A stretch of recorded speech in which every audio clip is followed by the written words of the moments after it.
హే Amigos నమస్తే welcome to TV5 and right now ఈ రోజు నా ముందున్న గెస్ట్ చాలా స్పెషల్ గెస్ట్ అని చెప్పొచ్చు. మీరు టీవీలో చూసే యాడ్స్ కానివ్వండి, ఇన్స్టాగ్రామ్లోని సోషల్ మీడియాలో చూసే మన సెలబ్రిటీస్ చేసే చాలా యాడ్ ఫిల్మ్స్ కానివ్వండి, ఆయనే డైరెక్ట్ చేశారు. డేవిడ్ వార్నర్తో దోస్త్ తినిపించడం నుంచి సంస్కారవంతమైన సోప్ ట్యాగ్ ఇచ్చే వరకు యమునా కిషోర్ గారు చేశారని చెప్పొచ్చు. హండ్రెడ్స్ ఆఫ్ యాడ్స్ చాలా లాంగ్వేజెస్లో మనతో పాటు ఉన్నారు, మాట్లాడదాం. హాయ్ అండి కిషోర్ గారు. హాయ్, చాలా సంతోషం, హ్యాపీ హ్యాపీ నన్ను మీరు ఇలా పిలవటం చాలా హ్యాపీ. మీతో హోప్ మంచి ఇంటర్వ్యూ అవుతుందని అనుకుంటున్నాను. Thank you so much. And ముందుగా నేను ఒకటి చెప్పాలనుకుంటున్నాను. మన టీవీ5 చైర్మన్ బిఆర్ నాయుడు గారు టీటీడీ చైర్మన్ అయ్యారు. అది చాలా సంతోషకరమైన విషయం అండ్ వారికి నా అభినందనలు మీ ద్వారా. థ్యాంక్ యూ సో మచ్ అండి. Such a warm gesture. అయితే థింగ్ ఏంటంటే నాకు చాలా సర్ప్రైజింగ్ అనిపించింది. అంటే యాడ్ ఫిల్మ్ మేకింగ్ అనేది ప్రతిరోజు మన లైఫ్లో ఏదో ఒక డేలో జరుగుతూనే ఉంటుంది. మనకు తెలియకుండానే మనం ఒక యాడ్ని చూస్తూనే ఉంటాం. అవును, మన లైఫ్లో మీరు చిన్నప్పటి నుంచి ఎన్నో యాడ్స్ మీరు టీవీలో అలా చూస్తూ ఉండిపోయి ఉంటారు. ఇప్పుడైతే ఇన్స్టాగ్రామ్ ఎస్ ఇన్ఫ్లుయెన్సింగ్ చేస్తూనే ఉంటుంది కదా మన లైఫ్లో. ఒక యాడ్ అనేది ఎంతలా ఇన్ఫ్లుయెన్స్ చేస్తుంది అంటే ఏం చెప్తారు? చాలా అండి, మీకు తెలియకుండానే మీ మీద చాలా ప్రభావం చూపించి ఉంటుంది. చిన్నప్పుడు మనం ఒక యాడ్ వచ్చేది, నేను హార్లిక్స్ తాగాను తింటాను అనేది ఎంత గుర్తుండిపోయింది మనకి. అంతే, ఆ రోజు ఫస్ట్లో సినిమా థియేటర్స్లో సినిమా స్టార్ట్ అయ్యే ముందు వచ్చే యాడ్స్, తర్వాత టీవీలో, ఇప్పుడు సోషల్ మీడియాలో మనకు తెలియకుండానే అప్రయత్నంగా ఆ విజువల్స్ అన్నీ మన మైండ్లో రిజిస్టర్ అయి ఉంటాయి. అది మనకి తెలియకుండానే యాడ్స్తో చాలా మనం అంతా ముడిపడి ఉంటాం. ఈవెన్ నేను ఈ ఫీల్డ్లో ఉన్నానని చెప్పడం లేదు, డిటాచ్ అయిపోయి చెప్పమన్నా కూడా నేను ఇదే చెప్తాను. సో ఎన్ని ఇయర్స్ జర్నీ సార్? ఆల్మోస్ట్ మీకు 17 years అండి. 2007 January 27th first ad shoot చేశాను మద్రాస్లో. XXX సోప్, సంస్కారవంతమైన సోప్ అడ్వర్టైజ్మెంట్. ఓకే. ఇంకా అక్కడ నుంచి నియర్లీ ఒక 500 దాటేసి ఒక 600 వరకు ఫస్ట్ యాడ్ కొట్టారు. పెద్ద హిట్, ఫస్ట్ యాడే పెద్ద హిట్ నాది. ఓకే. యాడ్ చేసిన తర్వాత అప్పటికి నేను గుంటూరులోనే ఉండేవాడిని, మా ఊరు గుంటూరు. సో అది మద్రాసులో షూట్ చేశాను. అది మన తెలుగులో కూడా షూట్ అయ్యావు కదా, అట్లీస్ట్ యాడ్స్ కూడా అయ్యాయి. లేదు, 80s లో కూడా యాడ్ షూట్ చేశారు. ఇప్పుడు ఉన్నంత విస్తృతంగా లేవు, కొంచెం తక్కువ ఉండేవి, ఇక్కడ లోకల్గా షూట్ అయ్యేవి. అండ్ కొన్ని ముఖ్యమైన కంపెనీలు వాళ్ళు ఎక్కువ బాంబేలో షూట్ చేసేవాళ్ళు. నేను వచ్చే నాటికి పరిస్థితి అదనమాట, ఎక్కువ మంది బాంబే వెళ్ళి షూట్ చేసేవాళ్ళు. అవును, యాడ్స్ అంటే బాంబే అంటారు, ప్రొఫైల్స్ అంటే అక్కడే ఉంటాయి అంటారు. ఏంటి ఇదంతా? యాడ్స్ అక్కడి నుంచే, యాడ్ అంటే బాంబే ఏజెన్సీ అంటారు చిన్నప్పటి నుంచి మనం విన్నది. ఇప్పుడు చాలా వరకు మారిందండి.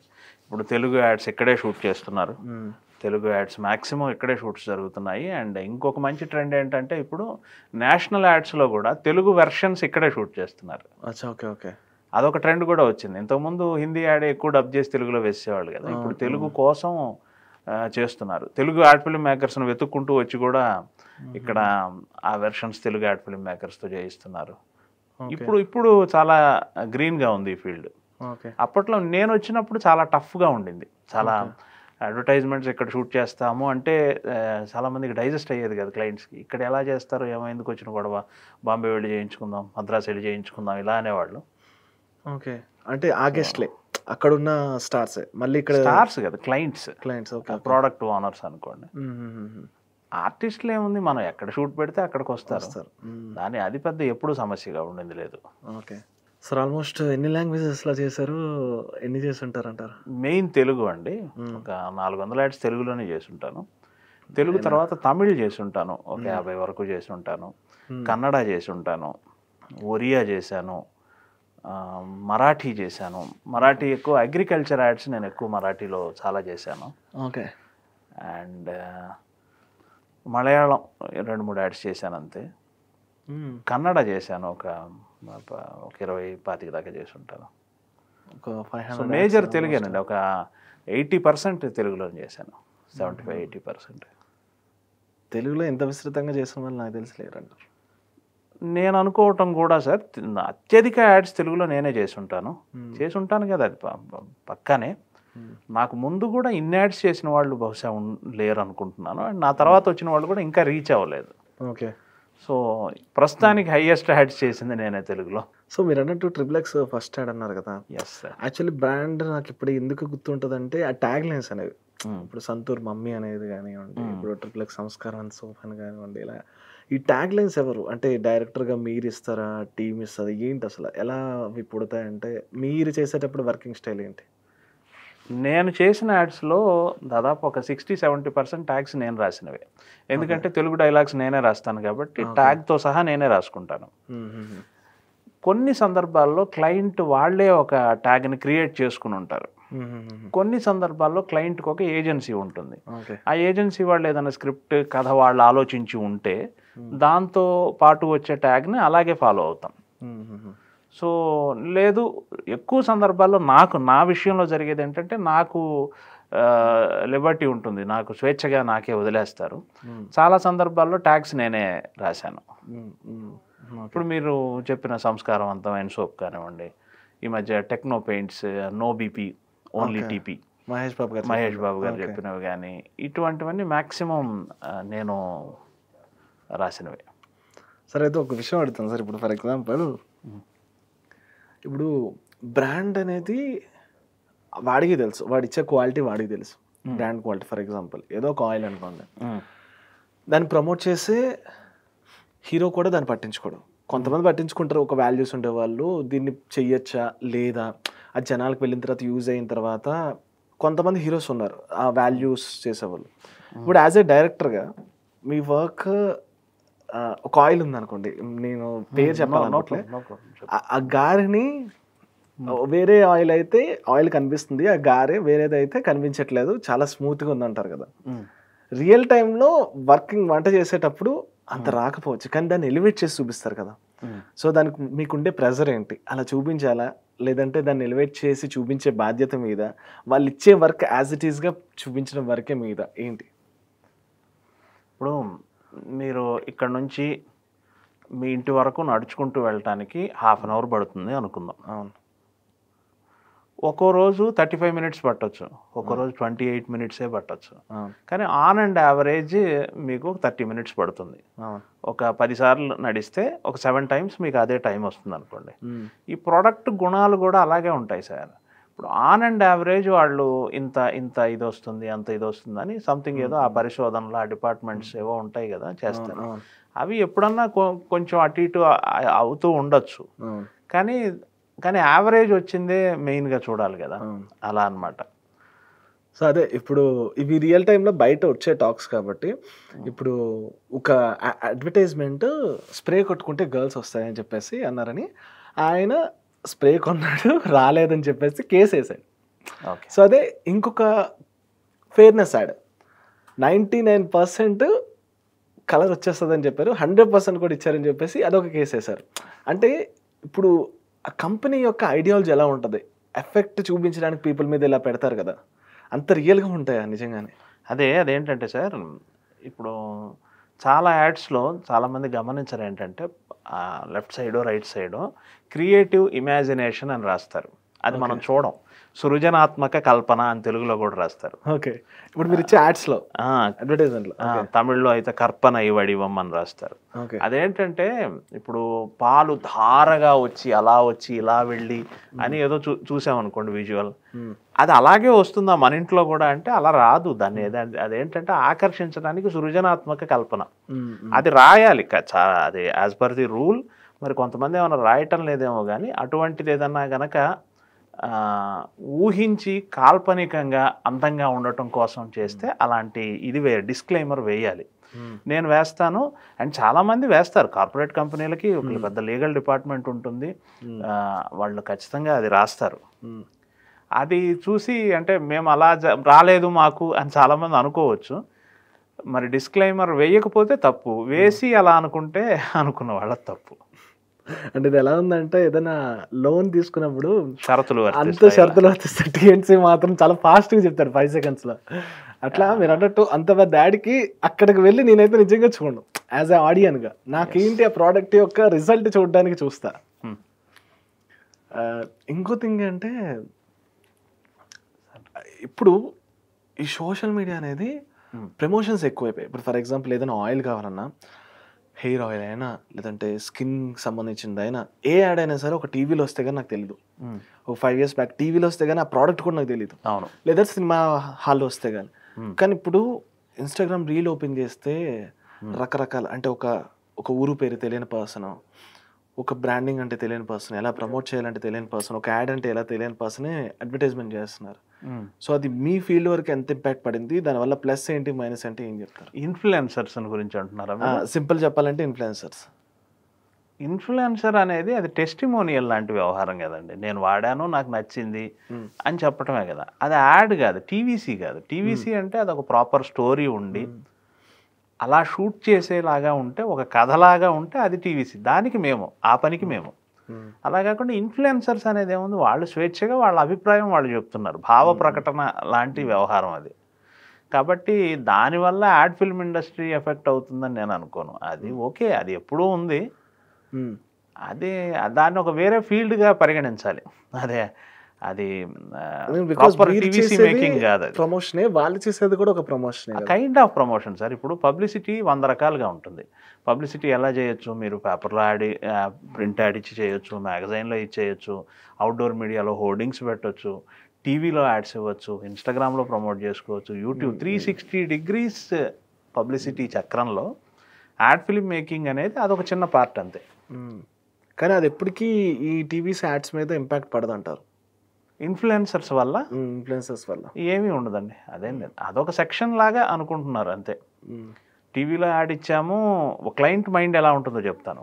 టీవీలో మన యాడ్ టెలికాస్ట్ అవుతుంది, మనకు బ్రాండ్ హోర్డింగ్స్ ఉన్నాయి, మన బ్రాండ్ని చూపిస్తూ, అండ్ మన బ్రాండ్ యాడ్ పేపర్లో వస్తుంది, అట్లాగే మన బ్రాండ్ గురించి ఇన్ఫ్లుయెన్సర్స్ చెప్తున్నారు అంతే. అదొక సెక్షన్ పెంచుకున్నారు అంతే, కానీ దానివల్ల ఇదేం పోలేదు. ఓకే అంటున్నారు, కానీ ఇప్పటికీ 70% టీవీలే మేజర్ సార్.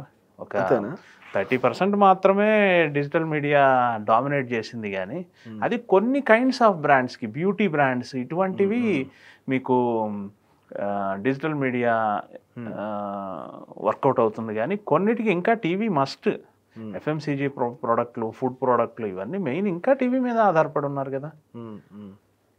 మీరు అన్న రోజు మేబీ రావచ్చేమో, ముందు పూర్తిగా డిజిటల్ మీడియా టీవీని ఆక్రమించే రోజు వస్తుందేమో.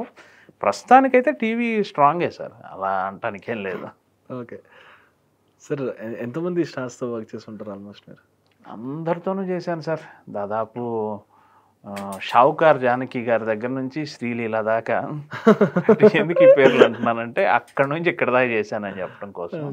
చాలామందితో మహేష్ గారితో చేశాను, నాగార్జున గారితో చేశాను, వెంకటేష్ గారితో చేశాను, నాగ చైతన్య, అఖిల్, రానా గారు, రామ్ చరణ్, ఇలా చాలామందితో చేశాను. శ్రీదేవి గారితో చేశాను.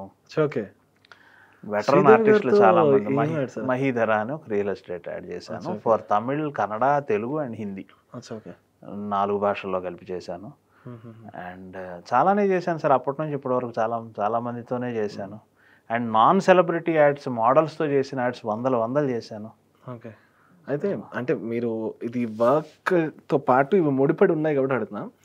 అంటే బయట బాగా ఇది ఏంటంటే, మహేష్ బాబు గారు చేసిన యాడ్స్ ఈ తెలుగులో కానీ సౌత్లో ఎవరన్నీ చేయరని.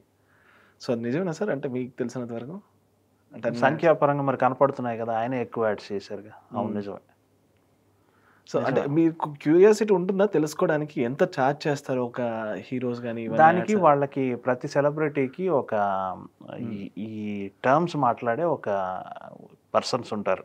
ఓకే, ఒక ఏజెన్సీ లాగా ఉంటారు, లేదా కొన్నిసార్లు వాళ్ళ టీంలోనే దీనికంటూ ఒక పర్సన్ ఉంటారు. ఈ ఎండార్స్మెంట్ అగ్రిమెంట్లన్నీ వాళ్ళు చూసుకుంటారు. వన్స్ సెలబ్రిటీని ఎండార్స్ చేసుకున్నాక మా దగ్గరకు వస్తారు.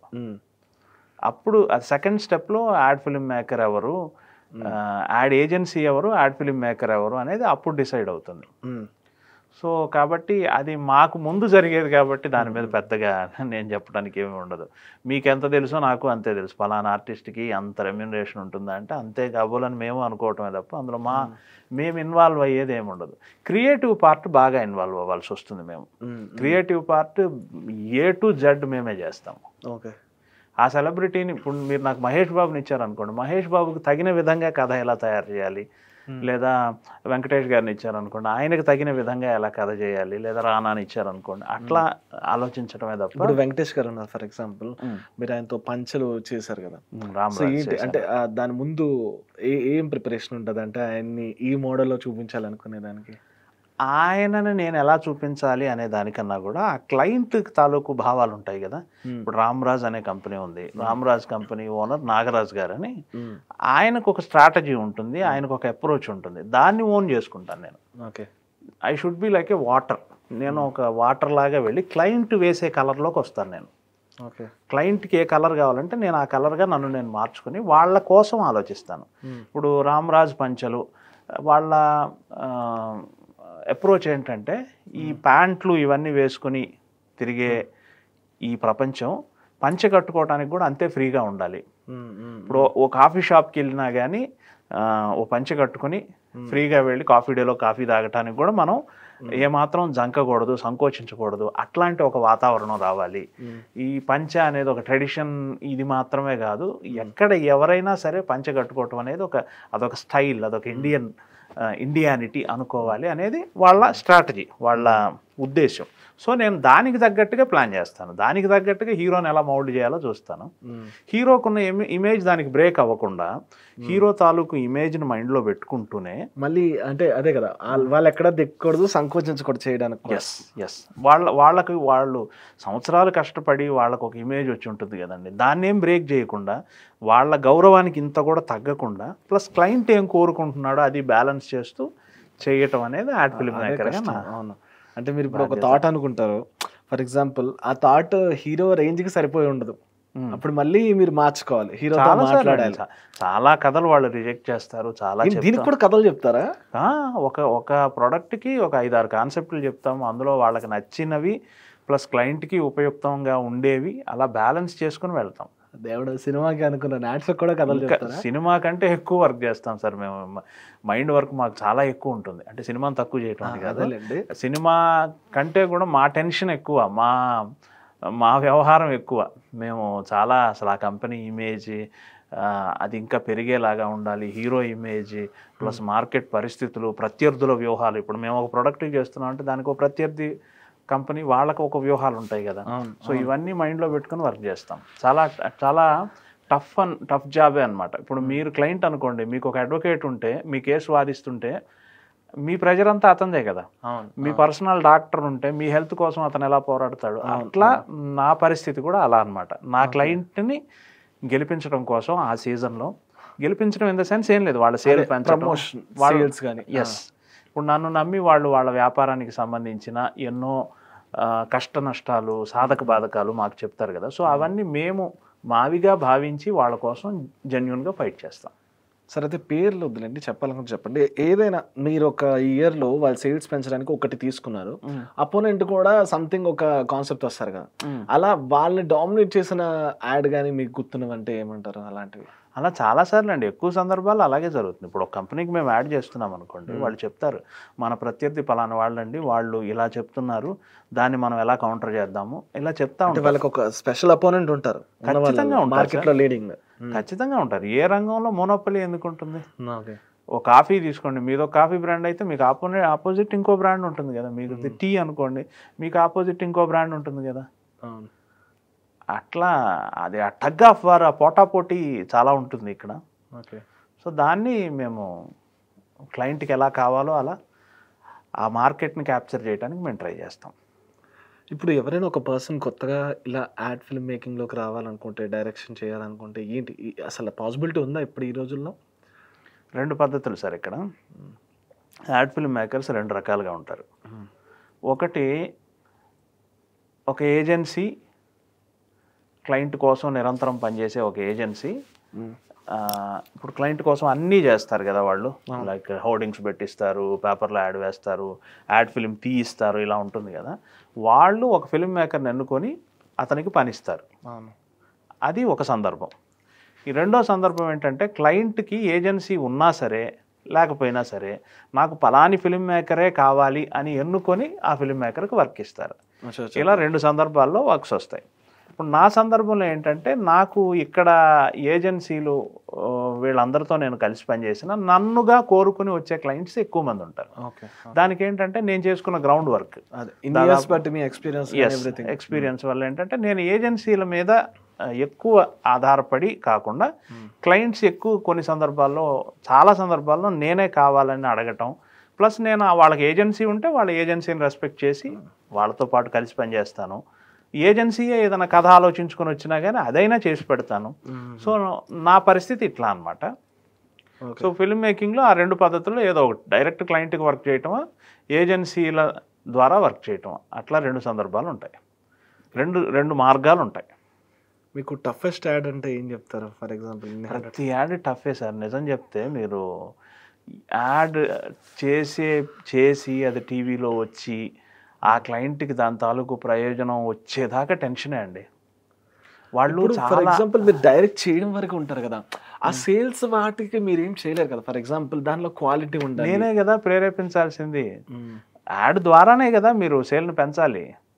యాడ్లో నేను నిర్ణయించే స్ట్రాటజీ, నేను ఉపయోగించే భాషే మిగతా మీడియంస్ కూడా ఫాలో అవుతారు. నేను యాడ్ ఎలా తీస్తానో అదే భాష పేపర్ యాడ్లో వస్తుంది, అదే భాష మీకు హోర్డింగ్ మీద కనిపిస్తుంది. సో హోల్ స్ట్రాటజీ డిసైడ్ చేయడంలో నేను చాలా ప్రాధాన్యత ఉన్న ప్లేస్లో ఉంటాను. సో అందుకని ఏంటంటే క్లయింట్ తాలూకు ఉద్వేగాలు, క్లయింట్ తాలూకు ఎమోషన్స్ నేను చాలా జాగ్రత్తగా అర్థం చేసుకొని దానికి తగ్గట్టుగా చేయాలి. నేను యాడ్ చేసినాకే కదా, దాన్నే కదా ఎగ్జిబిట్ చేస్తున్నారు. ఓకే, అట్లా అనమాట. సో అదే బ్రాండింగ్ అంటే వాళ్ళకి ఒక ట్యాగ్ ఇచ్చేయడం, ఇది ఆ ట్యాగ్లోనే అన్నీ చెప్పాడు. ఆ ట్యాగే వాళ్ళు ఏంటో చెప్పగలగాలి. వాళ్ళ భావం ఏంటి, వాళ్ళు ఏం కోరుకుంటున్నారు, ఆ ట్యాగ్ ద్వారానే అదంతా బయటకు వస్తుంది. ఓకే. యాడ్ అనేది ఏంటంటే సార్ ఆషామాషి జాబ్ కాదు సార్. చాలామంది ఏమనుకుంటారంటే 2.5 గంటల సినిమా తీసేస్తున్నాము, అరగంట సీరియల్ ఎపిసోడ్ తీస్తున్నాము, 30 సెకండ్లో ఏముంది అంటారు. కానీ ఇది వేరే, దీనికి ఒక మైండ్ క్యాలిక్యులేషన్ వేరే, మైండ్ గేమ్ వేరే, అప్రోచ్ అయ్యే పద్ధతి వేరే. ఇప్పుడు పెద్ద బిల్డింగ్ కట్టడానికి ఒక కైండ్ ఆఫ్ ఇంజనీరింగ్ సార్. ఇంత పెద్ద బిల్డింగ్ కట్టాలంటే ఒక కైండ్ ఆఫ్ ఇంజనీరింగ్. అదే చిన్న మినియేచర్ కట్టాలంటే దానికి ఒక ఇంజనీరింగ్ ఉంది. ఆ చిన్న మినియేచర్లోనే తలుపులు, అద్దాలు, కిటికీలు, గార్డెన్లు అన్నీ చెక్కటం అనేది దానికి ఒక క్రాఫ్ట్మెన్షిప్ ఉంది. సో అట్లా అడ్వర్టైజ్మెంట్ అనేది ఇది నిజంగా టఫెస్ట్ వర్కే. మీరు చూడండి, నేను అంటాం ఎందుకు, మీకు సినిమాలో 1000 మంది ఫిల్మ్ డైరెక్టర్లు ఉన్నారనుకుందాం తెలుగులో, మరి మీరు ఓ 50 మంది యాడ్ ఫిల్మ్ మేకర్స్ని చూపించండి. నాకు 5 కూడా తెలియదు సార్. తక్కువ మంది ఉంటారు, ఎందుకంటే ఇది సపరేట్ కళ. ఇక్కడనే కదా, తెలుగనే కదా, ఏ భాషలో అయినా. సినిమాని తక్కువ చేయటం కాదు, సినిమా చాలా గొప్ప కళ, దానికేం లేదు. కానీ అట్లాగే అడ్వర్టైజ్మెంట్కి కూడా అంతే గొప్ప ప్రాధాన్యత ఉంది అంటాను నేను. సో ఇప్పుడు గెస్ట్ల వరకు వస్తే, ఒకవేళ సెలబ్రిటీస్ వరకు వస్తే, ఒక సెలబ్రిటీ పలానా సెలబ్రిటీ సుమా గారు, మహేష్ బాబు గారు ఒక 1 year వరకు వాళ్ళు ఒక బ్రాండ్కి ఎండోస్ చేస్తారు కదా, వాళ్ళు డేట్స్ ఎలా ఇస్తారు? అంటే వాళ్ళ షూట్స్ ఎలా ఇస్తారు? మీరు వాళ్ళతో ఎన్ని డేస్ వర్క్ చేస్తారు? ఎలా ఉంటుంది? అదేనండి, అది యాక్చువల్గా ఏంటంటే నేను చెప్పే కన్నా అది జరిగేది క్లయింట్కి ప్లస్ సెలబ్రిటీకి మధ్య జరిగే అవగాహన. అది నాకు తెలిసిన నాలెడ్జ్ చెప్తాను. అది ఏమవుతుందంటే, మీరు యూజువల్గా 1 year ఉంటుంది ఏ ఆర్టిస్ట్కైనా బ్రాండ్ అంబాసిడర్గా ఉండటం అనేది. ఆ 1 yearలో 1 day వచ్చి షూట్ చేస్తారు. ఆ షూట్ చేసిన ఆడే ప్రదర్శిస్తారు. కొన్ని కంపెనీలకు ఏంటంటే చాలా ప్రొడక్ట్లు ఉంటాయి, సీజన్స్ మారుతూ ఉంటాయి, కాబట్టి మాకు 4-5 రోజులు షూట్ చేయాలండి అని కూడా మాట్లాడుకోవచ్చు. ఓకే. కొన్ని కంపెనీలు ఉంటాయి, ఇప్పుడు టెక్స్టైల్ అట్లాంటివి ఉన్నాయనుకోండి, ఒక్క యాడ్ చాలండి కానీ 4 సార్లు అపీర్ అవ్వాలి మీరు మా షోరూంలో అంటారు, అట్లా అడగచ్చు. సో ఇది డిపెండ్స్ అనమాట, వ్యారీ అవుతుంది, అవసరాలను బట్టి వ్యారీ అవుతుంది. ఒక క్లయింట్ అవసరం ఒకలాగా ఉంటే ఇంకో క్లయింట్ అవసరం ఇంకోలాగా ఉంటుంది. సో ఇందులో మా పార్ట్, సెలబ్రిటీ వాళ్ళకి 4 dates ఇచ్చినా 12 dates ఇచ్చినా మా పార్ట్ యాడ్ షూట్ చేసే రోజే.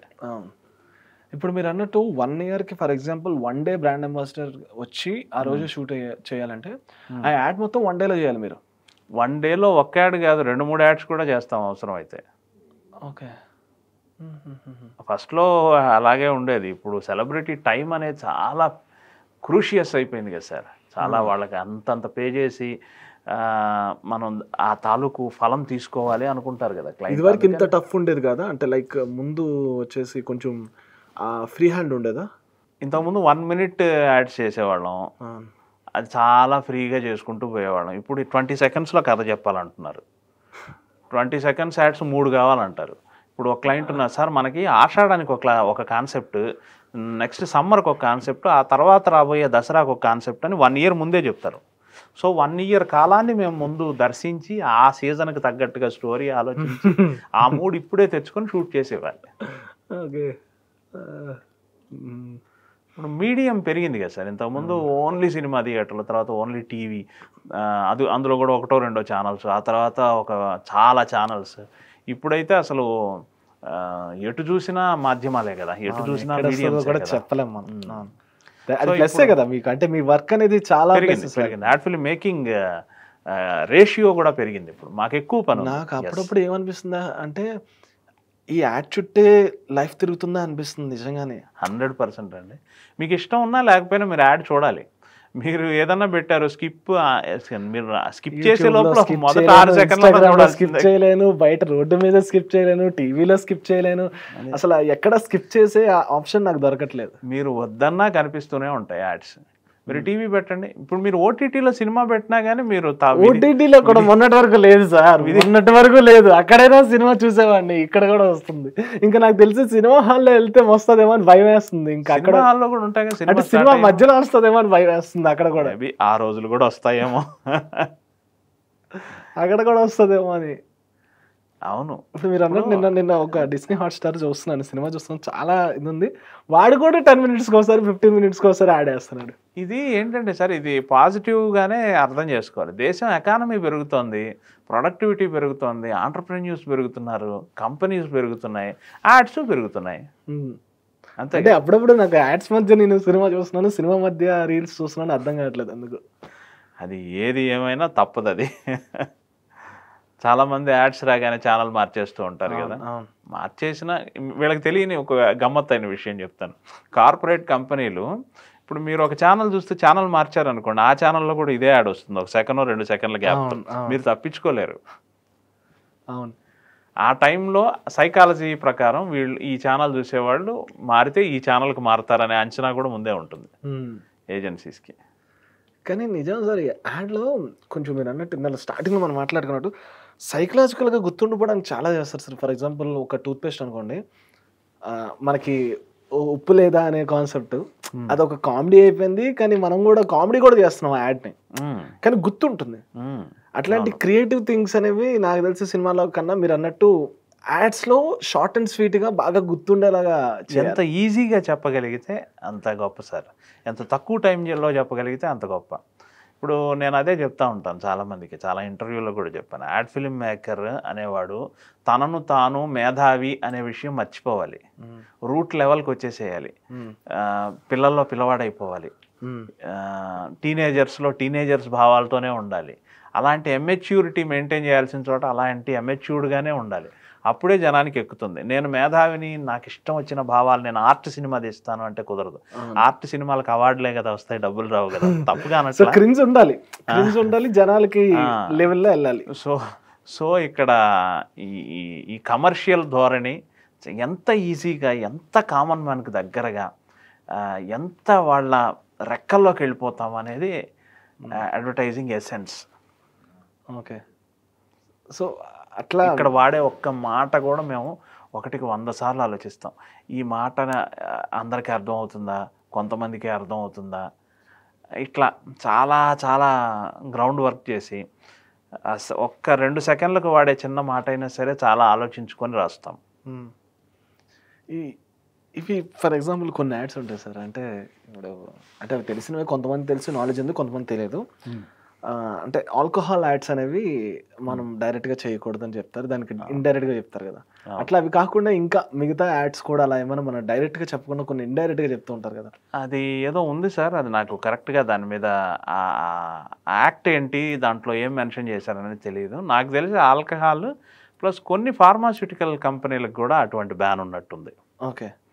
కొన్ని రకాల మెడిసిన్స్కి ఏవో అటువంటి బ్యాన్ ఉన్నట్టుంది. ఓకే. మెడిసిన్స్లో కూడా కొన్ని రకాల వాటికి మాత్రం పబ్లిసిటీ చేసుకోవచ్చు, కొన్ని చేయకూడదు, అట్లా ఏదో ఉంది. మామూలు చిన్న చిన్న పెయిన్ బామ్స్ అటువంటి వాటికి చేసుకోవచ్చు. ఇంకొన్ని రకాల మెడిసిన్స్కి నాకు కరెక్ట్గా అవగాహన లేదు, కానీ అటువంటిది ఏదో ఒక క్లాజ్ ఉంది. సో మీరు శాస్త్రీ బామ్ సంథింగ్ ఏదో జెండు బామ్ చేసినట్టున్నారు కదా. శాస్త్రీ బామ్ అనేది అదొక కంపెనీ, లోకల్ ఎంటర్ప్రెన్యూరే, చాలా రాష్ట్రాలకు విస్తరించింది. అది తమిళ్లో, కన్నడలో అంతా బాగా జరుగుతుంది. ఇప్పుడు రీసెంట్ ఎప్పటి నుంచో వాళ్ళు యాడ్స్ చేస్తూనే ఉన్నాను ప్రతి సంవత్సరం. ఈ సంవత్సరం వచ్చి శ్రీలీల యాక్ట్ చేశారు. మంచి జనం నుంచి మంచి వెల్కమ్ అన్నమాట. కానీ స్టార్టింగ్ ఏంటి సార్, మీరు విశ్వనాథ్ గారితో, ఎస్పీబీ గారితో చాలా ఎక్కువ వర్క్ చేసినట్టున్నారు కదా కొన్ని ఇయర్స్. చేశానండి. ఏంటి నేను చాలా మంది ఆర్టిస్టులతో చాలా యాడ్స్, ఇప్పుడు విశ్వనాథ్ గారితో ఒక 35 యాడ్స్ చేశాను, బాలు గారితో ఒక 35 పైనే చేశాను, సుమ గారితోనే ఒక 50 యాడ్స్ చేసి ఉంటాను, రమ్యకృష్ణ గారితో 10 యాడ్స్ చేసి ఉంటాను. అట్లా ఒకే ఆర్టిస్ట్తో చాలా యాడ్స్ చేసిన రికార్డ్ చాలా ఉంది నాకు. ఓకే. సో కొన్ని సందర్భాల్లో ఆయా ఆర్టిస్టులే నన్ను ప్రిఫర్ చేస్తుంటారు, పలానా ఆయన యాడ్ ఫిల్మ్ మేకర్గా పెట్టుకోండి అని క్లయింట్స్కి సజెస్ట్ చేసిన సందర్భాలు కూడా ఉన్నాయి, ఇప్పటికీ ఉన్నాయి. బాండింగ్. ఎస్. సో మరి నేను రామ్ రాజ్ యాడ్ నేను చేయటానికి కారణం వెంకటేష్ గారే నన్ను రికమెండ్ చేశారు ఆ క్లయింట్కి, పలాని యమునా కిషోర్ బాగుంటుంది, ట్రై చేసి చూడండి అని. నేను తమిళ్లో నాకు ఫస్ట్ యాడ్ బాలు గారు చెప్తే వచ్చింది.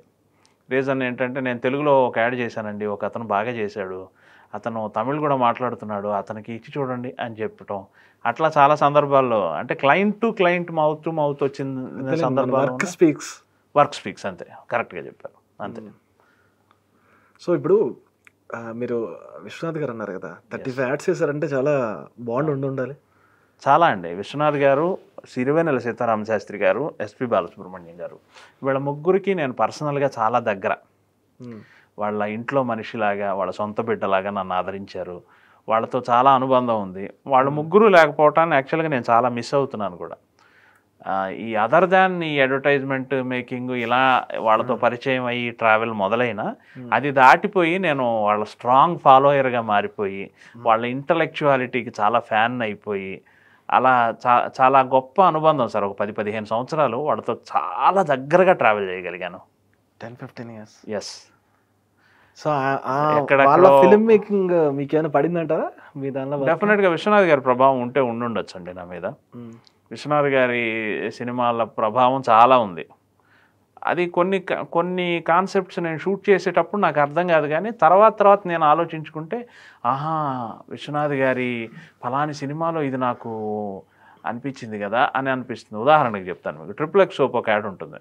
ఓ మట్టి కుండలు తయారు చేసే వ్యక్తి మట్టి కుండ తయారు చేస్తూ ఉంటాడు, ఆ చక్రం తిప్పుతూ ఉంటారు, బాగా మాస్గా ఉన్న ఒక పెద్ద ఆయన. ఓ కలెక్టర్ క్యాన్వాయ్ వస్తుంది, వచ్చి ఆ ఊళ్ళోకి అలా వచ్చి ఈ మట్టి కుండలు చేసే వ్యక్తి ముందు ఆగుతుంది. అందులోంచి కలెక్టర్ గారు దిగుతారు, చాలా తెల్లటి డ్రెస్లో, చాలా హ్యాండ్సమ్గా అందంగా ఉన్న కుర్రాడు దిగుతాడు. ఈ మట్టి కుండలు చేసే ఆయన ఆపి అలా షాక్ అయ్యి అతను చూస్తూ ఉంటారు. అతను కిందకి దిగి, నాన్న నేను కలెక్టర్ అయ్యాను అంటాడు. ఈ మట్టి చేతులకు ఉంటుంది కదా, ఈయన ఇది ఎలా కౌగిలించుకోలేడు కదా, సంశయిస్తూ ఉంటాడా అన్నట్టు వెనకపోతాడు. నాన్న అనొచ్చి అతనే గట్టిగా కౌగిలించుకుంటాడు, అతని చేతి మరకలన్నీ ఈయనకు అంటుతాయి. XXX సంస్కారవంతమైన సోప్ అని క్యాప్షన్ వస్తుంది. ఇది నేను ఆలోచించేప్పుడు ఇది నాకు ఎక్కడ సబ్కాన్షియస్ మైండ్లో నాకు ఎక్కడ తట్టింది అనేది నాకు అర్థం కాల. తర్వాత ఆలోచిస్తే నాకు ఎక్కడ అర్థమైందంటే, విశ్వనాథ్ గారి సూత్రధారులు అనే ఒక సినిమాలో భానుచందర్ క్యారెక్టర్, వాళ్ళ నాన్న క్యారెక్టర్ కూడా ఇలాంటి దగ్గర భావాలు. అందులో ఆయన నా సన్నాయి వాయించే క్యారెక్టర్ ఫాదర్, కొడుకు కలెక్టర్ అయ్యి వచ్చి సన్నాయి ప్యాంట్ పైకి మడుచుకొని సన్నాయి వాయిస్తాడు. నాన్న నేను మర్చిపోలేదు నా మూలాలు అని అక్కినేని నాగేశ్వరరావు గారికి చెప్తారనమాట. సో ఈ సీన్ ప్రభావంతో నేను అది చేసి ఉంటానని తర్వాత నాకు అర్థమైంది, తెలియకుండా సబ్కాన్షియస్లో. అట్లా మనకు తెలియకుండా చాలామంది నుంచి ఇన్స్పైర్ అవుతాం. అది చాలా జరిగి ఉంటుంది. నేను విశ్వనాథ్ గారికి కూడా చెప్పేవాడిని, ఇట్లా సార్ మీ సినిమాలో ఫలాని సీన్ నాకు భలే ఇన్స్పిరేషన్ సార్, దానివల్ల ఇలా చేశాను సార్, ఫలానా యాడ్ ఇలా చేశాను సార్. ఆయన కూడా ఆనందించేవారు. శాస్త్రి గారి సాహిత్యం ప్రభావం కూడా చాలా ఉంది నా మీద. శాస్త్రి గారు, సిరివెన్నెల సీతారామ శాస్త్రి గారు, అట్లా వాళ్ళ ముగ్గురిని మిస్ అవ్వటం అనేది నాకు పర్సనల్గా చాలా లోటుగా ఫీల్ అవుతూ ఉంటాను. బాలు గారు అందరూ ఒకేసారి దాదాపు సంవత్సరం 2 సంవత్సరాల గ్యాప్లోనే ముగ్గురు అందరూ. వెళ్ళిపోయారు కదా 2020, 22, 23. సార్ అయితే ఇప్పుడు మీరు అన్నట్టు ఓకే ఇందాలన్నారు రూట్ లెవెల్లోకి వెళ్ళి యాడ్స్ చేస్తేనే జనాలకు అర్థమవుతుంది. ఎస్ 100%. అలాంటి అభూత కల్పన ఎక్కడో మీరు అమ్మాల్సిన వస్తువు రాజమండ్రి వీధుల్లో పెట్టుకొని మీరు ప్యారిస్ లేదా లాస్ వేగాస్ స్ట్రీట్లో వాతావరణం చూపించి చేస్తే అమ్ముడుపోదు. ఆ ఎమోషన్ కనెక్ట్ అవ్వాల్సిందే. ఆ లోకల్ ఎమోషన్ ఏంటనేది కనెక్ట్ అయితేనే. కానీ ఇప్పుడు కొన్ని మరీ క్రింజ్ అనిపిస్తుంది సార్. ఫర్ ఎగ్జాంపుల్ ఏదో నాకు ఒక యాడ్ ఉంది, అది తింటే ఇప్పుడు మీరన్నా ముందు కలెక్టర్ యాడ్ ఓకే, అది సంస్కారం అనేది చెప్పడానికి ఓకే. అది తింటే సాల్ట్ అనుకోండి, నేను పేరు చెప్పాలన్నా, తింటే కలెక్టర్ అవుతాడు వాడు. లాజిక్ ఏంటంటే ఐడియన్ ఉంటుంది అందులో అని చెప్పేసి అది నాకు కొంచెం క్రింజ్ అనిపించింది. ఫర్ ఎగ్జాంపుల్ అలాంటి క్రింజ్ లెవెల్ యాడ్స్ ఏమైనా చేయాల్సి వచ్చిందా మీ దానిలో? అంటే అది సమంజసంగా ఉండాలి. మేబీ అయోడిన్ అనేది బుద్ధి పెంచడానికి ఉపయోగపడుతుంది అనే ఒక కోణంలో వాళ్ళు కన్విన్స్ చేసి ఉండాలి. మీరు చెప్పిన నేను నాకు గుర్తు రావట్లేదు, మేబీ చూసానేమో తెలియదు. కానీ అయోడిన్ అనేది అది ఆయా అథారిటీస్తో వాళ్ళు సరైన విశ్లేషణ సరైన ఆధారాలు పెట్టుకునే చేస్తారు. మేబీ కొన్నిసార్లు దీనికే అంత జరుగుతుందా అని మనకు అనిపించవచ్చు, కానీ మెజారిటీ ప్రజలు యాక్సెప్ట్ చేస్తే అది ఓకే. ఇప్పుడు ఒక పాట ఉంది సార్, సినిమాలో ఒక పాట ఎక్కువ మందికి నచ్చింది, కొంతమందికి నచ్చలేదు అనుకోండి, ఓకే కదా, ఇట్స్ ఓకే. ఎక్కువ మంది నచ్చింది కదా, వెళ్ళిపోవటమే కదా. ఇప్పుడు అంటారా మామ అంటారా పాట చాలా మందికి నచ్చలేదు అనుకోండి, కానీ చాలా మందికి నచ్చి కూడా ఉంటుంది కదా, ఓకే. మెజారిటీ ఒప్పుకున్నప్పుడు ఇంకంతే. అడ్వర్టైజ్మెంట్లు కూడా అంతే, చాలా యాడ్స్ చాలా మందికి నచ్చవు, ఓకే. ఎక్కువ మంది చేస్తున్నారు కదా, ఎక్కువ మంది దాన్ని మెజారిటీ ఒప్పుకుంది కదా, ఓకే. అప్పుడు ఆ ప్రోడక్ట్కి కూడా సేల్స్ అవుతున్నాయి కదా అని అనుకోవటమే. బట్ నా వరకు నాకు వ్యక్తిగతంగా నేనైతే కొంచెం రియాలిటీకి దగ్గరగా ఉండాలనుకుంటాను, కామన్ మ్యాన్కి దగ్గరగా ఉండాలనుకుంటాను, వైలెన్స్ ఎక్కువ చూపించకూడదు అనుకుంటాను, రొమాన్స్ టూ మచ్గా చూపించకూడదు అనుకుంటాను. ఇవి నాకు నేను పెట్టుకున్న నిబంధనలు. ఇందులో యాడ్లో చేసే 30 seconds 1 minute లో కూడా మన వల్ల ఒక చెడు అభిప్రాయం జనంలోకి వెళ్ళొద్దు, మనం ఏదో ఒక తప్పుడు స్టేట్మెంట్ ఇవ్వద్దు అనే నేను వీలున్నంత వరకు పెట్టుకుంటాను. అది కుదిరినంత వరకు ఫాలో అవుతాను. సార్ ఈ మార్కెట్ ఎలా ఉంటుంది సార్? ఇప్పుడు ఫిలిం మార్కెట్ అంటే ఫర్ ఎగ్జాంపుల్ నేను మొన్న చూసాను, అంటే మీకు అనలిటిక్స్లో మీరు చూసారా లేదా తెలిస్తే చెప్పండి. ఫిలిం మార్కెట్ అంటే 1 yearలో ఇంత టర్న్ ఓవరు, ఇంత జరుగుతుంది, ఇంత మార్కెట్ ఉందని చెప్పగలం. యాడ్స్లో అలా చెప్పగలమా? ఇంత మార్కెట్ ఉంటుంది, ఇంత జరుగుతుంది, ఇయర్లీ ఇంత టర్న్ ఓవర్? నేను విన్నది ఏంటంటే ఏదో ఒక మ్యాగజైన్లో చదివాను, సంవత్సరం మొత్తం మీద అడ్వర్టైజింగ్ బడ్జెట్, అడ్వర్టైజింగ్ ద్వారా వచ్చే విలువ 6,000 కోట్లని విన్నాను, ఒక మ్యాగజైన్లో చదివాను. ఇండియా మొత్తం మీద, బాంబే కానీ, అంటే మేకింగ్ దాన్ని అందులో ఒక పార్ట్ మేకింగే కదా. మేకింగ్ అందులో ఓ 20-30% యాడ్ మేకింగ్ అవటం మీద అవుతుందేమో, లేదా కనీసం అందులో ఒక 15% అవుతుందేమో. నా దగ్గర ఏం క్యాలిక్యులేషన్, నేను ఎక్కడో చదివింది చెప్తున్నాను. అడ్వర్టైజింగ్, ఇండియన్ అడ్వర్టైజింగ్ మార్కెట్ 6,000 కోట్లని చదివాను నేను. ఓకే. అందులో అన్ని భాషలు ఉంటాయి, తమిళం, బెంగాలీ, హిందీ. పెద్ద మార్కెట్, చాలా పెద్ద మార్కెట్ అండి. అడ్వర్టైజింగ్ టఫ్, కానీ చాలా అవకాశాలు ఉన్నాయి ఇందులో. చాలా కొత్తగా వచ్చే వాళ్ళకి కూడా చాలా అవకాశాలు ఉన్నాయి. Not only ad film making, media buying, outdoor media, celebrity management, ఇలా రకరకాల వింగ్స్ ఉన్నాయి ఇందులో. కొత్త వాళ్ళకి చాలా ఉపాధి అవకాశాలు వస్తున్నాయి ఇందులో డెఫినెట్గా. మీకు ఎవరైనా యాడ్ మేకర్ అవ్వాలనుకుని వచ్చిన వాళ్ళు ఉన్నారు సార్ మీ దగ్గరికి, ఇలా చేద్దాం అనుకుంటున్నాను? ఇప్పుడున్న చాలామంది యాడ్ ఫిల్మ్ మేకర్స్ నా దగ్గర అసిస్టెంట్లుగా చేసి ఇండిపెండెంట్గా చేసుకుంటున్న వాళ్ళు చాలామంది ఉన్నారు. ఇప్పుడు మార్కెట్లో చాలామంది ఉన్నారు. ఓకే. దాదాపు ఒక 20-25 మంది దాకా ఉండుంటారు. ఇంకా నా దగ్గర చాలామంది అసిస్టెంట్లుగా చేస్తున్నారు. అది ఏమి పెద్ద ఇదేమో మన తెలుగు వాళ్ళు ఇంకా రావటమే కదా నేను కోరుకుంటాను. డైరెక్షన్ చేస్తున్నారు కదా, ఎందుకు సినిమా డైరెక్షన్ ఎప్పుడైనా చేయాలనిపించలేదు? అంటే ఇన్ని షార్ట్లోనే ఇంత చెప్పినప్పుడు ఒక షార్ట్ స్పాన్లో అదే 2-3 సార్లు ఛాన్స్ వచ్చింది సార్. మా క్లయింట్సే ప్రొడ్యూసర్స్గా ఉన్న కొన్ని సందర్భాల్లో. అయ్యా, అవి ఈ పరుగులాటలో నేను వాటిని యూటిలైజ్ చేసుకోలేకపోయాను. మధ్య మధ్యలో సిన్సియర్గా ట్రై చేసి అటువైపు వెళ్ళాలి అని 1-2 సార్లు అనుకున్నాను. కాకపోతే నాకు కంఫర్ట్ పొజిషన్ లైఫ్లో రావడానికి ఎక్కువ టైం పట్టింది. అంటే సెటిల్ చేసుకొని ఇక ఈ నెల యాడ్స్ చేయకపోయినా పర్వాలేదు, లేదా ఒక 4 నెలలు యాడ్స్ చేయకపోయినా పర్వాలేదు అనే పొజిషన్ రావడానికి నాకు చాలా టైం పట్టింది. ఇప్పుడు ఐఎమ్ వెరీ కంఫర్ట్. ఇప్పుడు నేను ఒక రెస్పెక్టివ్ దీంట్లోనే ఉన్నాను కాబట్టి ఇప్పుడు ఐఎమ్ ట్రయింగ్. ఎందుకంటే ఇప్పుడు ఓటీటీ అంతా వచ్చింది కాబట్టి ఒక ప్రయత్నం జరుగుతోంది. మేబీ అది ఫలిస్తే చెప్తాను తొందరలో. సో యమునా కిషోర్ గారి టీం ఎంతమంది ఏంటి ఎలా? 20-25 మెంబర్స్ ఉంటారు సార్. ఓకే. అసిస్టెంట్ డైరెక్టర్స్ ఒక 4-5 అట్లా ఉంటారు. ఇది కాకుండా క్లరికల్ స్టాఫ్ తర్వాత మొత్తం మీద మా టీం ఫిక్స్డ్ టీం ఒక 20-25 మంది. ఇది కాకుండా షూట్స్ టైంలో ఇంకా చాలామంది 100 మందిని హైర్ చేసుకుంటాం కదా. సో వాళ్ళు క్లయింట్ వచ్చి మీకు మొత్తం ఇట్లా యాడ్ తీసి పెట్టండి అని చేతిలో పెడతారు అంతే? అంతే అంతే అండి. పిన్ టు పిన్ లాస్ట్ వరకు మీరే చూసుకుంటారు. స్టోరీ చెప్పి వాళ్ళు స్టోరీ ఆమోదించిన తర్వాత A to Z నేనే చూసుకుంటాను. ఓకే. స్టోరీ చెప్పడం వరకు చెప్తాను. గెస్ట్ని వాళ్ళే ఇస్తారు. సెలబ్రిటీ వాళ్ళదే బాధ్యత. నేను సెలబ్రిటీస్తో అగ్రిమెంట్స్ నేను పెట్టుకోను. అది company and celebrity between them ఉండాల్సిందే. బట్ కాకపోతే నేను సలహా చెప్తాను, పలాని వాళ్ళని తీసుకుంటే బాగుంటుంది, మీ ప్రోడక్ట్కి పలాని వాళ్ళు బాగుంటారు అలా చెప్తారు. అట్లా చెప్తాను. అవసరమైతే పరిచయం కూడా చేస్తాను. అట్లా నాకు చాలా సన్నిహితంగా ఉంటారు కాబట్టి నేను చేసిన ఆర్టిస్టులంతా అప్రోచ్ అవ్వటానికి ఫెసిలిటేట్ చేస్తాను అంతే. అంతే తప్ప నేను అందులో వాళ్ళకి ఆ టర్మ్స్లో నేను ఉండను. అది వాళ్ళు చూసి ఆ సెలబ్రిటీ ఈ క్లయింట్ ఇష్టం అయితే, ఈ ప్రోడక్ట్ ఇష్టం అయితే, అది వాళ్ళకి నచ్చితే చేసుకోవటం అంతే. డేవిడ్ వార్నర్ గారి గురించి మాట్లాడదాం ఒకసారి. డేవిడ్ వార్నర్ అదేమైందంటేనండి, తెనాలి డబుల్ హార్స్ వచ్చి ఆ సంవత్సరం IPL జరుగుతున్నప్పుడు సన్ రైజర్స్ టీంకి స్పాన్సర్, ఒకానొక స్పాన్సర్. అదే మీకు తెలుసు కదా, జెర్సీని ఒకళ్ళు స్పాన్సర్ చేస్తారు, హెల్మెట్ని ఒకళ్ళు స్పాన్సర్ చేస్తారు. ఆ సంవత్సరం helmet sponsor Tenali double horse. Tenali double horse కోసం నేను దాదాపు ఒక 13 years నుంచి రెగ్యులర్గా యాడ్స్ చేస్తూనే ఉన్నాను.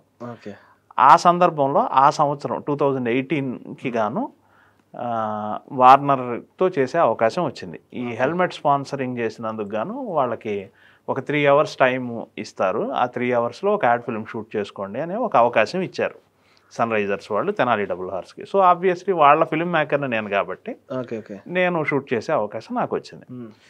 సో అప్పటికే ఉన్న బ్రాండ్ అంబాసిడర్ సుమ గారు ఉన్నారు. సో నేనేమనుకున్నానంటే వార్నర్ను పెట్టి సపరేట్గా ఒక యాడ్ చేస్తే ఓకే, అది ఇంగ్లీష్ స్టైల్లో అదోలా ఉంటుంది, కానీ మన నేటివిటీకి తెచ్చి చేస్తే బాగుంటుంది కదా అని నేను సుమ గారిని వార్నర్ని కలిపి చేద్దాము.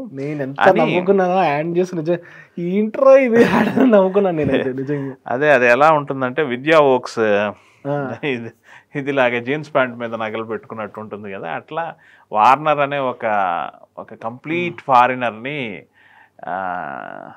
సుమ అనే ఒక కంప్లీట్ తెలుగు ఇమేజ్తో కలిపి చేయటం అనేది నాకు ముందు నుంచి కాన్ఫిడెన్స్ ఉంది. ఏం కాదు అని యాక్సెప్ట్ చేస్తారని నేను ముందే అనుకున్నాను. అది అనుకోకుండా వార్నర్ కూడా మాకు చాలా కోఆపరేట్ చేసి ఈ నేటివైజ్ అయిపోయి చేశారు. అది పెద్ద హిట్ అయింది. అండ్ దాని తర్వాత వచ్చిన పెద్ద మార్పు ఏంటంటే వార్నర్ పూర్తిగా తెలుగువాడైపోయాడు. ఆ తర్వాత ఆయన ఈ తెలుగు హీరోల లాగా యాక్ట్ చేస్తూ టిక్ టాక్స్ అవన్నీ చేసి పూర్తిగా ఏ క్రికెటర్ని తెలుగు వాళ్ళు ఎంతగా ఓన్ చేసుకోలేదు, డేవిడ్ వార్నర్ మటుకు ఓన్ చేసేసుకున్నారు. దానికి కారణం మటుకు 100% నేను చేసిన యాడే సార్. ఆ తర్వాతే వార్నర్ వైఖరిలోనూ పెద్ద మార్పు వచ్చింది. ఆ తర్వాత వార్నర్ని చాలా తెలుగు యాడ్స్లో వార్నర్తో కామెడీ చేయించడం అదంతా చేశారు. వార్నర్తో ఫస్ట్ కామెడీ చేయించవచ్చు అన్న ఐడియా నాదే. అది దానికి దారి నేనే వేశాను, గర్వంగా చెప్పుకోగలను. సూపర్. అట్లా ఇంకేమైనా మాకు తెలియనివి ఏమైనా గుర్తించగలిగేవి ఏమైనా ఉన్నాయా? 17 years కెరియర్ సార్, చాలా 500-600 యాడ్స్ అయిపోయినాయి కదా, చాలానే చేశాను. నాకు టైం గుర్తు రావట్లేదు. అట్లాంటి ప్రయోగాలు చాలానే చేశాను. అంటే యాడ్స్ చేస్తారు అనేది కూడా ఉంటాయి. యూట్యూబ్ చూస్తే అదే ఒక రికార్డ్ లాగా ఉంది కదా. అయితే కొన్ని సంవత్సరాలు అప్లోడ్ చేయలేదు. 2011 ఆ టైం నుంచి ఏదో కొన్ని చేసిన రికార్డ్స్ ఉన్నాయి. 2007 నుంచి 11 మధ్యలో చేసినవి ఏవి రికార్డు లేవు. అందులో కూడా కొన్ని యాడ్స్ అప్లోడ్ చేసి. ఫర్ ఎగ్జాంపుల్ సినిమాకి ఒక గుర్తింపు ఇస్తారు డైరెక్టర్కి, పలానా డైరెక్టర్ చేశారని చెప్పేసి. ఇప్పుడు నా అలాంటి పర్సన్ ఎవరో యాడ్స్ మీద ఇంట్రెస్ట్ ఉన్న వాళ్ళు, లేదంటే ఈ యాడ్ ఎవరు చేశారో తెలుసుకోవాలనుకున్న వాళ్ళు ఓకే. కానీ దీనికంటూ స్పెషల్‌గా ఈ డైరెక్టర్‌ని గుర్తించేయడం అనేది కష్టం కదా! ఇప్పుడు ఫర్ ఎగ్జాంపుల్ ఆఖరికి యూట్యూబ్ సాంగ్ చేసినా కిందన లైట్ మ్యాన్‌తో సహా పేరేస్తారు కదా! కానీ అడ్వర్టైజ్‌మెంట్‌కి అలా ఉంటదా? నేను వేస్తున్నాను సార్. నా యాడ్‌కి పనిచేసిన టెక్నీషియన్స్ అందరి పేర్లు రాస్తాను యూట్యూబ్‌లో. హ్మ్. ఆ డిస్క్రిప్షన్‌లో ఆఫీస్ బాయ్‌తో సహా మొత్తం అన్నీ ఇస్తాను. హ్మ్. చాలామంది ఇస్తున్నారులెండి, అలా ఏం లేదు. అండ్ మీరన్నట్టు జనం గుర్తించేలాంటి గుర్తింపు దీనికి గూడా ఉందా అని మీరు ఆ! అడగదలుచుకున్నారు. నాకు అర్థమైంది. అది లేదు. ఇప్పుడు ఫ్లాప్ సినిమా చేసిన డైరెక్టర్ అయినా సరే మీకు ఈజీగా తెలిసిపోతాడు. అవును. కానీ అవును. 500 యాడ్స్ చేసిన నేను చాలా మందికి తెలీదు. హ్మ్. దీనికి ఏంటంటే ఈ ఈ యాడ్ వీళ్ళు చేశారని తెలిపే మాధ్యమం ఏమీ లేదు. మేము చేసిన యాడ్ టీవీలో వేస్తారు గానీ దాంట్లో మా పేరో గట్రా ఏమి ఉండదు గదా! అవును. సో, దానివల్ల ఇదొక డ్రాబ్యాక్ ఉంది. దీనికోసం నేనేదో ఫైట్ చేశాను బిగినింగ్ డేస్‌లో. అవునా? సినిమా యూనియన్స్‌తో పాటు మాకు ఒక యూనియన్ ఇవ్వండి అని అడిగాను గానీ, వాళ్ళు లాజికల్‌గా వాళ్ళేమంటారంటే, మీరు డైరెక్ట్ సినిమా గాదు గాబట్టి, మేము మీకేదైనా సమస్యొస్తే చెప్పండి. అలా మీకొక సెపరేట్ యూనియన్ లాగా ఎలా అని అప్పట్లో అన్నారు. ఇంక నాకు ఆ తర్వాత ఆసక్తి పోయింది. హ్మ్. ఓకే. పర్వాలేదు, ఇంక వాళ్ళు గుర్తించకపోయినా మన పని జరిగిపోతుంది గదా అని జెప్పి నేను ఇంక దాన్ని పెద్దగా హ్మ్. పట్టించుకోలేదు. బట్ ఇది మీరన్న డ్రాబ్యాక్ అయితే ఉంది. యాడ్ ఫిల్మ్ మేకర్‌కి మీడియా ఎక్కువ యాడ్ ఫిల్మ్ మేకర్ మీద ఫోకస్ చేయదు. యాడ్ మీద చేస్తుంది గానీ, యాడ్ ఫిల్మ్ మేకర్ మీద చేయదు. హ్మ్. అది వాస్తవమే. అండ్ యాడ్స్‌కి గొప్ప గొప్ప యాడ్స్‌కి అవార్డ్స్ ఇవన్నీ ఏవో జరుగుతూ ఉంటాయి. యాడ్ ఫిల్మ్ ఫెస్టివల్స్ అవి గోవాలో. కానీ అదంతా కొంచెం ఎక్కువ బాంబే ప్రాధాన్యంగానే ఉంటుంది. హిందీ యాడ్స్‌కి సంబంధించి ఎక్కువ అదంతా జరుగుతుంది. అంటే ఇక్కడ నుంచి ఎళ్లి మేము పార్టిసిపేట్ చేస్తున్న సందర్భాలు కూడా తక్కువలెండి. ఇంకా అలా తెలుగులోకి కొంచెం రాలేదు. ఇప్పుడు సినిమాలకి తెలుగు ప్రభావం ఎలా కనిపించిందో యాడ్స్‌కి తెలుగు ప్రభావం ఇంకా కనిపించలేదంటారు. ఇంకా రాలేదు సార్. కానీ సినిమాలకి రావటం చాలా గొప్ప విషయం. రాజమౌళి అనే ఒక హ్మ్. మహానుభావుడు. హ్మ్. ఆయన ఏమంటారు, నన్నడిగితే ఆయన ఒక పెద్ద వైతాళికుడు. తెలుగు సినిమాకే ప్రపంచంలో ఇంత గుర్తింపు తెచ్చారు గదా! అవును. అట్లా తెలుగు యాడ్స్‌కి గూడా రావాలని నా ఆశ సార్. నా కోరిక. కొంచెం కొంచెం జరుగుతుంది. ఇప్పుడిప్పుడే తెలుగు వెర్షన్ యాడ్స్ హ్మ్. కోసం ఇక్కడికి బాంబే ఫిల్మ్ మేకర్ కాదు అని తెలుగుకు తెలుగు వాళ్ళతో, తెలుగు ఎమోషన్స్ తెలిసిన వ్యక్తులు చేయాలి అని అట్లా ఇప్పుడు హ్మ్. మొదలైంది. ఉదాహరణకు 'వాగ్ బక్రీ చాయ్.' అవును. అవును. యూజువల్‌గా వాళ్ళు హిందీలో చేసినాడే తెలుగులోకి డబ్ చేసి వేస్తారు. కానీ లేదు, ఇక్కడి ఎమోషన్ పట్టుకోవాలి హ్మ్. అని హ్మ్. చెప్పి వాళ్ళు నన్ను వెతుక్కుంటూ వచ్చారు. అంటే నన్ను వెతుక్కుంటూ వచ్చారు కాబట్టి నేను ఇలా చెప్పటంలా. ఇప్పుడు మన ఎమోషన్‌కి ఎక్కువ కొంచెం ఏం చేశారు సార్ రికగ్నైజేషన్. దానికి కాన్సెప్ట్ ఏమనుకున్నారు? 'వాగ్ బక్రీ చాకి'? 'వాగ్ బక్రీ చాయ్‌లో' కూడా సుమ గారే యాక్ట్ చేశారు. హ్మ్. హ్మ్. మీరు అది చూస్తే అర్థమవుతుంది. ఇంకా స్టోరీ అంతా చెప్పే కన్నా ఒక 3, 4 యాడ్స్ చేశాను. హ్మ్. ఎక్కువ స్టోరీస్ ఎవరికి చెప్పాల్సొచ్చింది యాడ్‌కి? ఒక యాడ్ షూట్ చేయడానికి ఎక్కువ క్లయింట్స్‌కేనండి. ముందు క్లయింట్స్‌కే చెప్తాం. హ్మ్. క్లయింటే వాళ్ళు, వాళ్ళు కన్విన్స్ అయినాక అప్పుడు ఆ కథలను సెలబ్రిటీ దగ్గరికి తీసుకెళ్తాం. ఓకే. అలా ఒకే క్లయింట్‌కి 30, 40 కాన్సెప్ట్‌లు చెప్పిన సందర్భాలు ఉన్నాయి. నేను చాలా స్పాంటేనియస్‌గా అప్పటికప్పుడే యాడ్ చెప్పేస్తాను. తెలుసుకోవచ్చా? అది ఏ యాడ్ అది? చాలా ఉన్నాయి సార్. ఒక్కటనే ఉంది. ఇప్పుడు హ్మ్. ఆ క్లయింట్‌ని పేరు చెప్తే అది, ఆ! అది మరి వాళ్ళకి అది ఓకే. నచ్చకపోవచ్చు కదా! ఓకే. అది వాళ్ళ హక్కు కదా! వాళ్ళు ఎన్ని అంతేలెండి. సార్లైనా అదే ఇప్పుడు కాదనలేదు. వాళ్ళు నన్ను అపాయింట్ చేసుకున్నప్పుడు అది చెప్పడం నా బాధ్యత కదా! అవును. అవును. సో, ఇప్పుడు సూపర్. మీరు ఒక షర్ట్ కొనుక్కోవాలి. మీరు షాప్‌కెళ్ళి 50 షర్టులు పక్కన పెడతారు. అది తప్పు కాదుగా! అవును. మీ అవును. ఇష్టం, మీకు నచ్చే వరకు చూపించాలి అదే. అదే. అర్థమైంది. కదా! అర్థమైంది. అలా. Thank you so much Yamuna గారు. థాంక్ చాలా యూ విషయాలు సార్. షేర్ చేసుకున్నారు. Thank you sir. థాంక్ మీరన్నట్టు యూ సార్. లాస్ట్‌లో మీరన్నారు కదా! తెలుగు యాడ్స్ కూడా ప్రపంచవ్యాప్తంగా తెలియాలని నేనది హ్మ్. కోరుకుంటున్నాను. Yes sir. Yes sir. So అది guys that's it. This is RJ Mahesh signing of.